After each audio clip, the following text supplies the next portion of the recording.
The auction block. Daniel Cross had come to the market with one goal: sell a few scavenged ship parts and scrape together enough credits for rent and maybe a real meal. He wasn't supposed to be here, in the deeper corridors of the station, where the air smelled of ozone and fear. The auction pit was crowded, a ring of alien faces, scaled, furred, carapaced, lit by the glow of holoscreens displaying lots for sale. Daniel stood near the back, arms crossed, trying to look like just another drifter passing through. His coverall was stained with grease, boots patched 3 times, and his account balance so thin it made his chest tighten whenever he checked. He didn't belong here, and yet something made him stay when the next lot was announced. 2 siblings of the Lyricon species. The auctioneer's voice boomed, his tendrils swaying as he gestured. Healthy, agile, prime candidates for service or labor. A hush fell as 2 small figures were led onto the platform. They couldn't have been older than 8 or 9 standard years. Their fur was soft gray, their eyes enormous and luminous with terror. The older one tried to stand tall, but her small hands clutched her sister's shoulders. The younger pressed her face into the other's side, trembling. Daniel felt his stomach clench. They were just kids. Separately, the auctioneer added, to maximize profit. The older sister stiffened, a ripple of panic flashing across her features. No, she whispered, clutching her sibling tighter. The younger began to sob, the sound cutting through the crowd like a blade. Daniel's throat went dry. He told himself it wasn't his business. He could barely feed himself. He had no right, no means, to get involved. He forced his eyes down, studying the scuffed floor, trying to ignore the ache in his chest. Then the bidding began.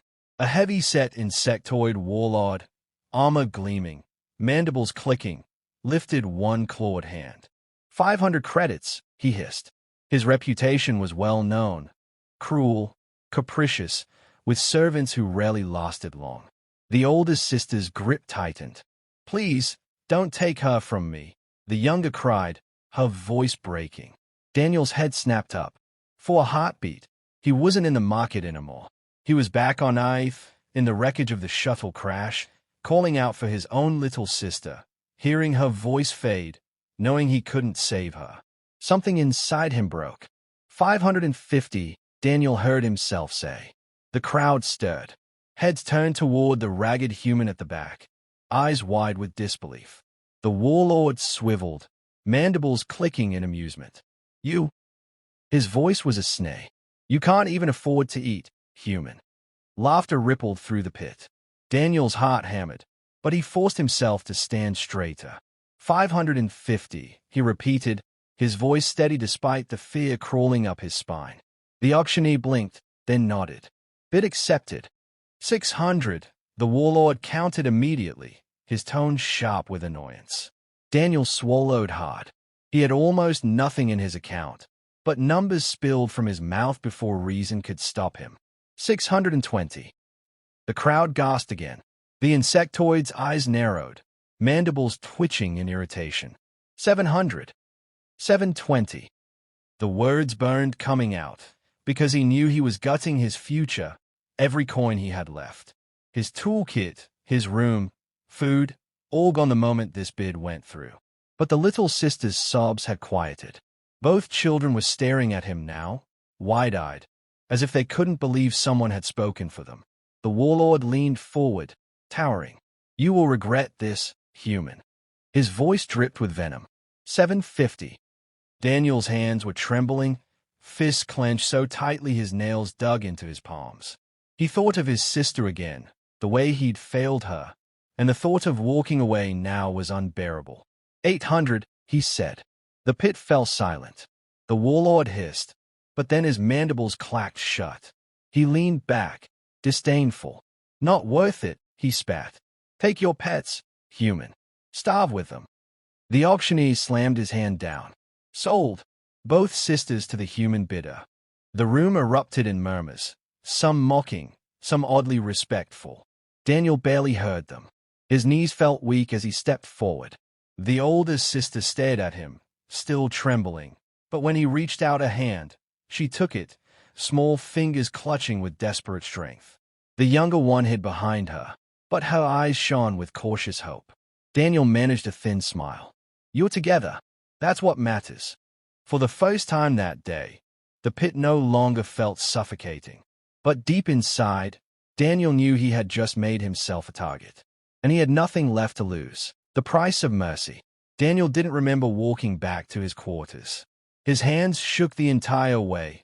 Credits drained from his account, his pockets literally empty. But clinging to either side of him were two small shadows, the sisters. His room was little more than a metal box on the edge of the dock sector, bed bolted to the wall, a single chair, and a crate that served as a table. The ceiling light flickered every few seconds, buzzing like an insect. It wasn't much, but it was safer than the pit. The older sister guided the younger inside, her protective arms still wrapped tight. They looked around warily, then at Daniel. Their eyes asked the same question. Why?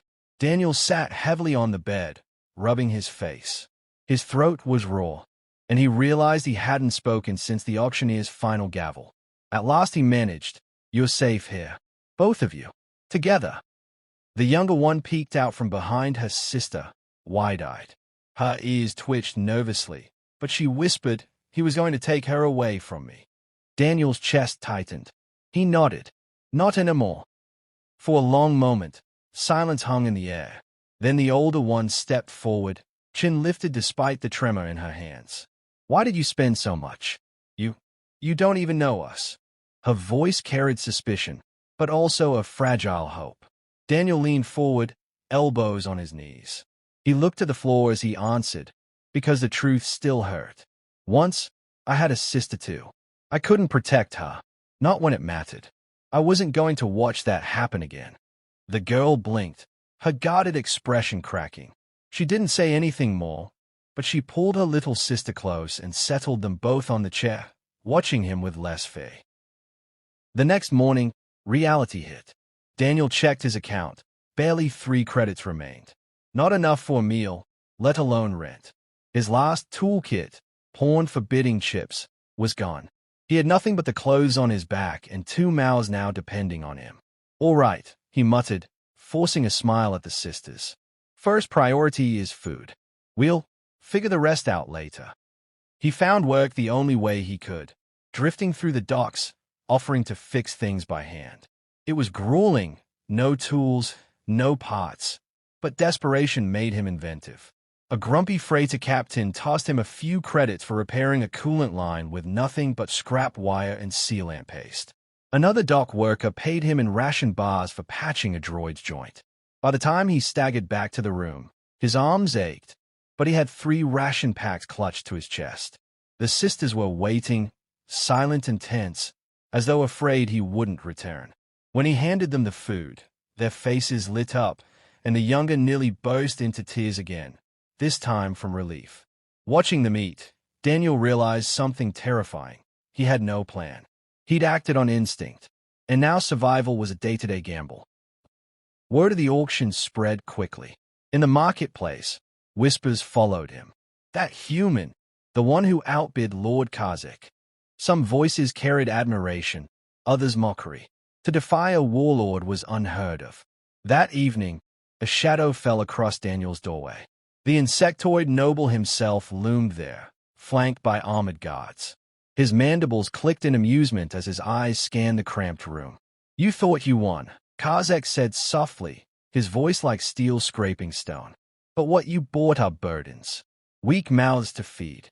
Dead weight." He leaned closer, his eyes gleaming. "And you made an enemy of me. Remember that, human." Daniel stood between the alien and the sisters, every nerve screaming at him to run, but he didn't move. "Then I'll remember," he said, forcing steel into his tone. The warlord chuckled, low and cruel. "Enjoy your victory while it lasts." Then he turned, his guards' heavy steps echoing as they left. The silence afterward was suffocating. The older sister's hand found his sleeve, gripping hard. "He'll come back," she whispered. Daniel crouched beside her, meeting her eyes. "Then he'll have to get through me first." Later that night, as the sisters finally drifted into sleep on his narrow bed, Daniel sat in the chair, staring at the flickering light. He had nothing left, no tools, No savings, no future. Only the faint warmth of two small bodies breathing softly behind him. For the first time in years, though, he didn't feel completely alone. And that was worth more than any credits. Running on empty. The following weeks blurred into a grind of exhaustion. Every day, Daniel woke early, leaving the sisters with promises he'd be back before the station's night cycle. Every day, he hunted for work. And every night, he stumbled home with just enough credits or scraps of food to keep them going. It wasn't sustainable. He knew it. But quitting wasn't an option. One evening, after a long shift cleaning engine sludge for half pay, Daniel dropped a small sack of dried protein wafers on the crate table. The younger sister tore into them eagerly, while the older carefully divided the portions, making sure he had some too. "You need to eat," she said firmly when he tried to push his share toward her. Daniel chuckled weakly. "You sound like someone twice your age." She narrowed her eyes at him. "You look like someone twice yours." For a moment, laughter softened the dim little room. But outside, pressure was building. The warlord Kazek hadn't forgotten the insult at the auction. He began to squeeze Daniel indirectly. Employers who once paid him for repairs suddenly refused. Orders from high up, one captain muttered before slamming a hangar door in his face. The docking manager doubled Daniel's rent without warning. "New policy," he claimed, though Daniel saw the smirk that said otherwise. Even the corner store where he'd once bartered for ration bars turned him away. "Don't bring me trouble," the vendor whispered. It was a slow strangling. One thread at a time, the warlord was pulling away Daniel's means to survive. Late one night, as he sat with his head in his hands, a man approached him in the shadows of Dock 17. He wore a trader's cloak, but his eyes gleamed with calculation. "You're the human who embarrassed Lord Kazek," the man said. "Brave, stupid, but maybe useful." Daniel stiffened. "Depends on what you're offering." "A job. Simple. Move cargo from point A to point B. Pays enough to keep you and your dependents comfortable." Daniel's instincts prickled. "What kind of cargo?" The man smiled thinly. "Not your concern. You deliver, you get paid." Daniel hesitated, but something in the man's tone felt wrong. Oily. He pressed harder. "What's in it?" The man's smile widened. "Children. Orphans. Fresh stock for the markets." Daniel's stomach turned cold. His fist clenched. "No deal," he snapped, turning away. "You'll regret that," the man called after him. "Credits don't fall from the sky, and you'll starve before long." Daniel didn't look back. That night, when the sisters asked why he looked so angry, he forced himself to explain. "Someone wanted me to help hurt kids like you. I said no." The younger sister crawled into his lap, clutching his shirt. "Thank you," she whispered. The older one studied him, her voice quiet but steady. "Even if it means we'll go hungry." Daniel met her eyes. Better hungry together than fed and guilty. For the first time, she smiled, not cautious, not forced, but real. The sisters began to adapt to their new life. The younger, small and curious, followed Daniel around the room with endless questions. "What's this tool? How does this engine part work?" She was quick with her hands, mimicking what he showed her, even if she got grease on her fur. The older, sharp-eyed, took on responsibility. She rationed food carefully, patched his torn sleeve with scrap cloth, and even negotiated with a dockhand once to let Daniel work for an hour. There were survivors, just like him. One night, as they huddled together eating a thin stew made from scavenged rations, Daniel realized he was hearing laughter. Not cruel laughter from the marketplace. Not mocking laughter from alien crowds. Real laughter from the sisters, giggling at some joke between themselves. It filled the room with warmth, and Daniel sat quietly, letting it wash over him. For the first time in years, he felt something like home. But the whispers kept spreading. The human who defied the warlord. The fool who bought 2 mouths he can't feed. Some voices were mocking, but others carried something else. Admiration. Hope. Dock workers nodded at him with quiet respect. A janitor slipped him an extra ration bar, muttering, "For the kids." Daniel hadn't meant to start anything, but he could feel it, the eyes of the station's downtrodden, watching him, and he knew it was only a matter of time before Togethr struck back. That night, as the station lights dimmed for sleep cycle, Daniel lay awake on the chair while the sisters slept curled together on the bed. His stomach ached with hunger, but his heart was heavy with something else, resolve. Whatever came next, he wouldn't let anyone tear them apart. Not the warlord, not the markets, not hunger. Never again. The warlord's last move. The knock came at dawn cycle, heavy, metallic fists hammering against the thin door of Daniel's room. He was already awake, watching the sisters sleep curled together on the narrow bed. The sound made them stir, ears twitching in alarm. Daniel stood slowly. He knew before opening it who it would be. The door slid aside. Lord Togethr filled the hallway, armored guards flanking him. The warlord's mandibles clicked in triumph. "Human," he rasped, "you've enjoyed your little fantasy long enough. The law is clear. Orphans have no rights. They belong to the markets. And I," his mandibles spread in a grin, "own the markets."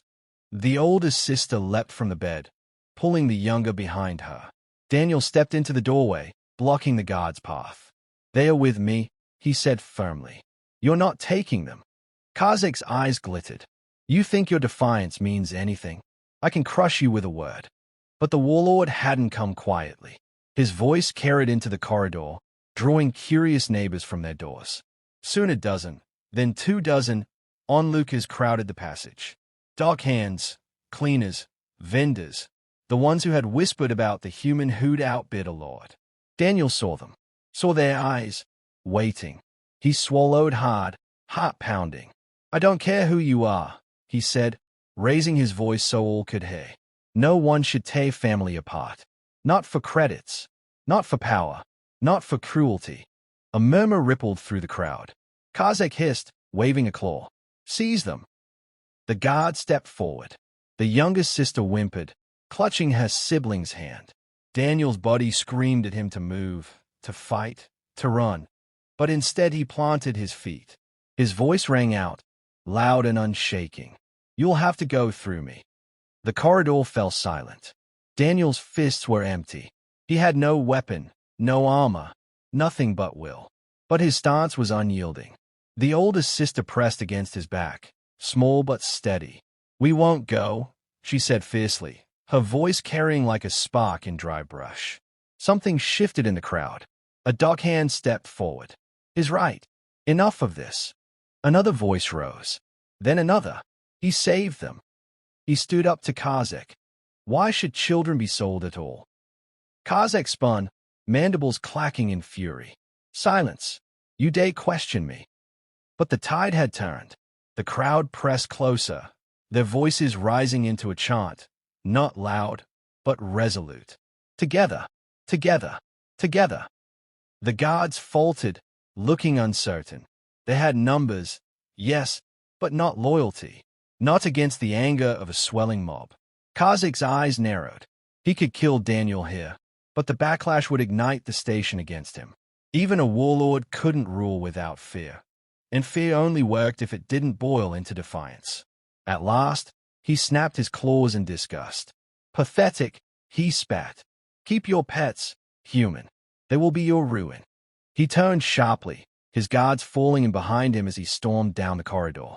The crowd remained, silent at first, then slowly breaking into cheers. Hands clapped Daniel's shoulders as neighbors nodded with respect. "You did it. You faced him down." About time someone stood up. Daniel barely heard them.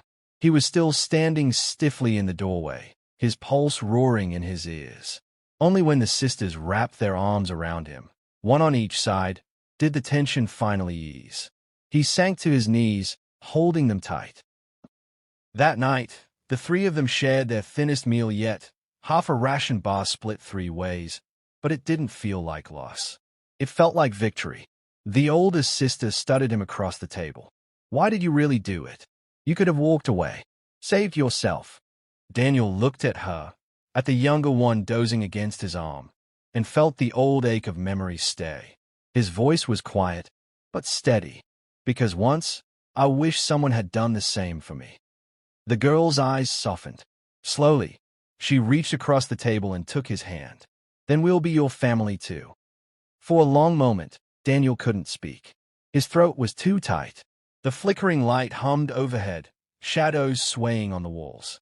But in that cramped little room, with two small lives nestled close to his, Daniel felt something he hadn't in years. Not defeat, not despair, hope. And for the first time, he believed it might be enough.